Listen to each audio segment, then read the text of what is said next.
Hello. The Divine Code reading for November 26th, pages 343 and 344. We are in the chapter Deriving Benefit from Flesh from a Living Animal, Cases with a Doubt, and Mixtures with Forbidden Meat. Topic number 10. If a piece of Avermimici meat becomes accidentally mixed with two or more permitted pieces of meat, and it is impossible to distinguish between them, we do not say that the forbidden substance is nullified because permissible and becomes permissible because of the larger amount of permitted substance. So let's assume that the pieces are of equal size, so that the one piece would be a 50-50 amount, or the two pieces would be a 33-66 amount.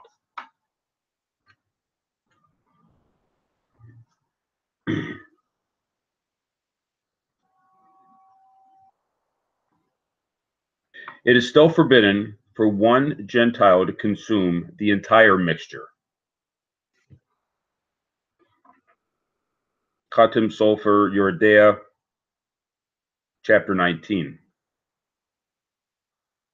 Even if he interrupts his eating, for example, if he eats part of it on one day and the rest on another day. So similar to the mixture where it's not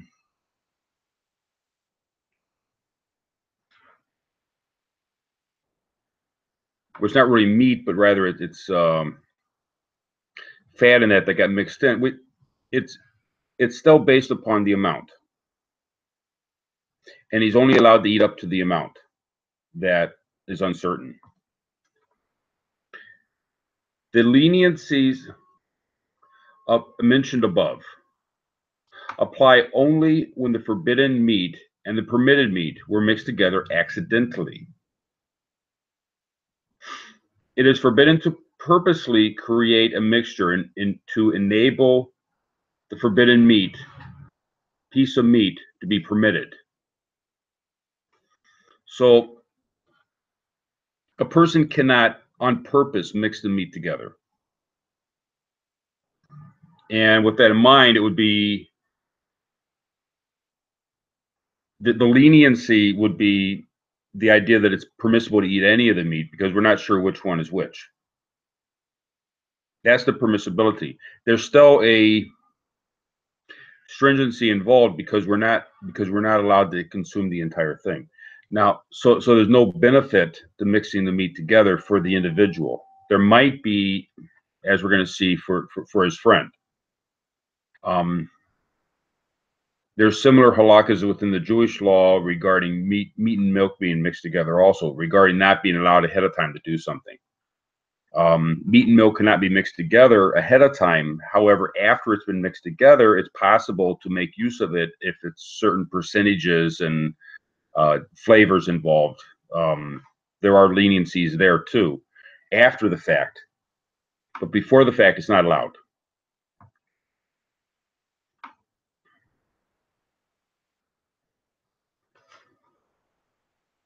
If one does so, as a penalty, he is forbidden to eat any meat from the mixture, and he's forbidden to benefit or derive pleasure from it in any way. For example, by selling it or giving it to his family, friends, or pets. This is logical. Just as the Jew is liable for penalty for deliberately mixing forbidden items with a majority of permitted items, Yeridea chapter 99, the same prohibition should apply to Gentiles. If not, then the prohibition of Avermimici would become disregarded. So there is a penalty. This is a rabbinic stringency or rabbinic fence to prevent people from coming to a point where they're just mixing it together.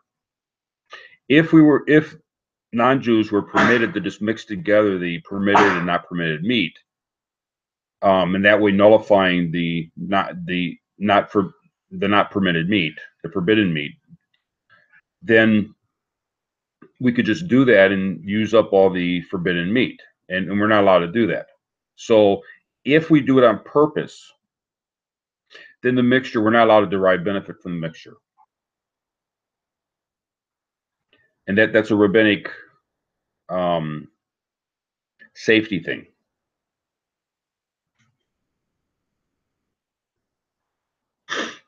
It is, however, permitted for him to give it away for free to other Gentiles who might take from it, if it will be divided among 2 or more people. So it's possible to donate it to people, but it can't all be eaten together, because that means one person's eating, definitely would be eating the forbidden meat. And it would have to be separated in such a way that the people are not, there's a possibility, there's a, what was it mentioned earlier, in cases of doubt, the mixture would be allowed if it's doubtful whether or not it's permitted or not permitted. So if the person, if 2/3 of the meat is permitted and 1/3 is forbidden, a person would be allowed to eat up to the 2/3 amount, because there's a possibility he's eating just permitted meat. And then someone else could eat the 1/3 amount, because there's a possibility he's not eating, that he's only eating permitted meat. Even though obviously somebody's eating the forbidden meat, but there's a doubt as to who's eating what, and so it would be permitted. But if it goes beyond, if a person ate beyond the 2/3, then definitely he's eating something that's forbidden, and therefore no longer be a doubt, and would not be permitted for him to eat that. It'd be a full liability if he's aware of what's happening.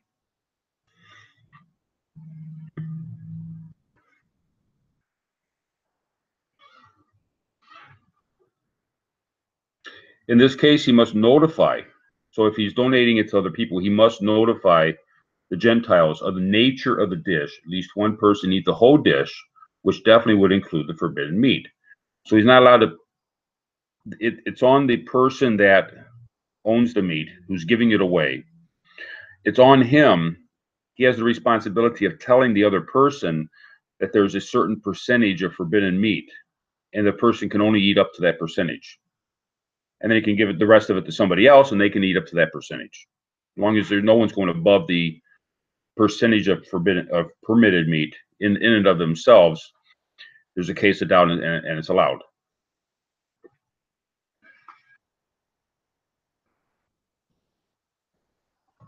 Likewise, he may remove and discard at least one doubtful piece and give the remaining for free to another Gentile.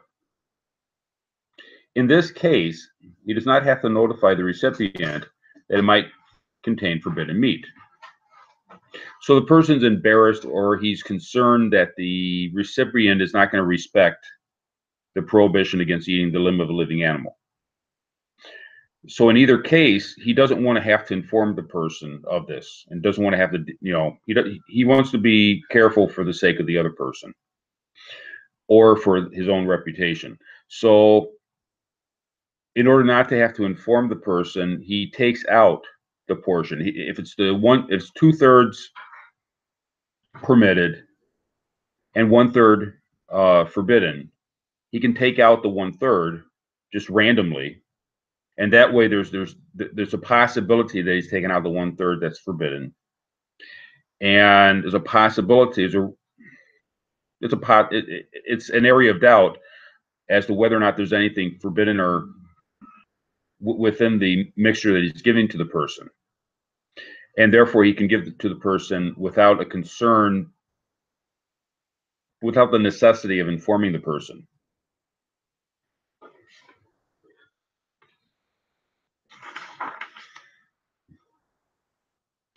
Topic number 11. When there is a life-threatening situation and food is required, a Gentile may eat meat, organs, or limbs severed from a living animal, for the Gentile is not required to sacrifice his life to uphold the 7 commandments. Khatam Sofer Yeridea, chapter 70, and Marsha Nitzdarim 31b. For a Gentile, the obligation to survive a life or death situation is an overriding duress. That was discussed in chapter part 1, topic 4.3.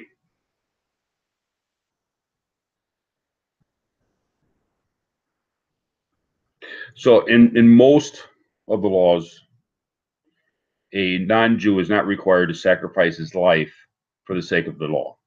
If it's a life-threatening situation, the non-Jew can preserve his life by violating one of the 7 commandments, except for the prohibition against murder, because if it's his life versus another person's life, there's no way to distinguish the two, and we cannot take from another person his own life in order to protect ourselves.